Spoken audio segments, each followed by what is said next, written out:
In the world of the NSA, there's little difference between friends and enemies. The latest leaks from Edward Snowden reveal a spy agency that's very much interested in the affairs of friendly nations like Mexico and France. Der Spiegel reported that in May of 2010, the NSA broke into the Mexican presidential network to gain first-ever access to former President Felipe Calderón's public email account.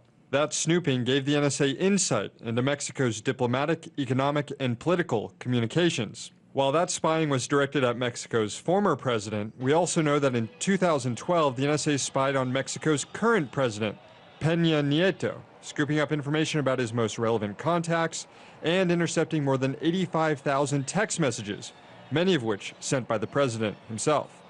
The Mexican government, which is a key economic ally of the United States, has responded, saying such actions by the NSA violate international law.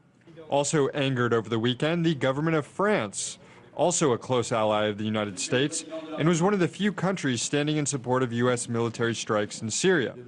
A Snowden leak showed that in 1 month, from December 2012 to January 2013, the NSA scooped up 70 million communications, including phone calls and text messages, targeting average French citizens, as well as prominent business and political figures within the country. The French embassy has summoned the U.S. ambassador to explain the NSA's actions. And so the White House again finds itself trying to put out diplomatic fires around the planet. Fires started by the NSA's insatiable appetite for data.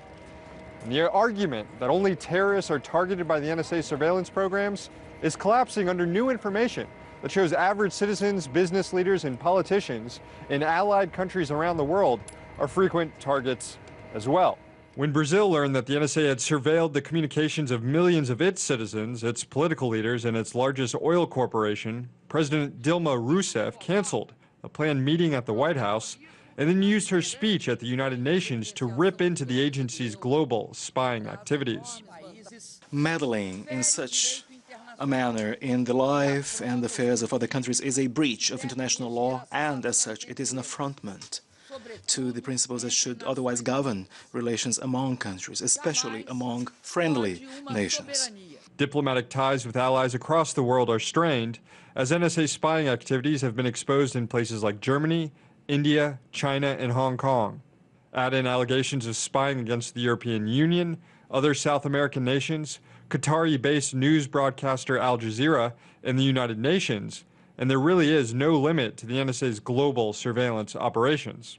And all of these revelations directly contradict the NSA's own mission statement, which according to their website reads, "The National Security Agency leads the U.S. government in cryptology that encompasses both signals intelligence and information assurance products and services in order to gain a decision advantage for the nation and our allies under all circumstances." But now, as many of our allies find themselves as targets of the NSA, should the White House reconsider the role its spying agency is playing around the world?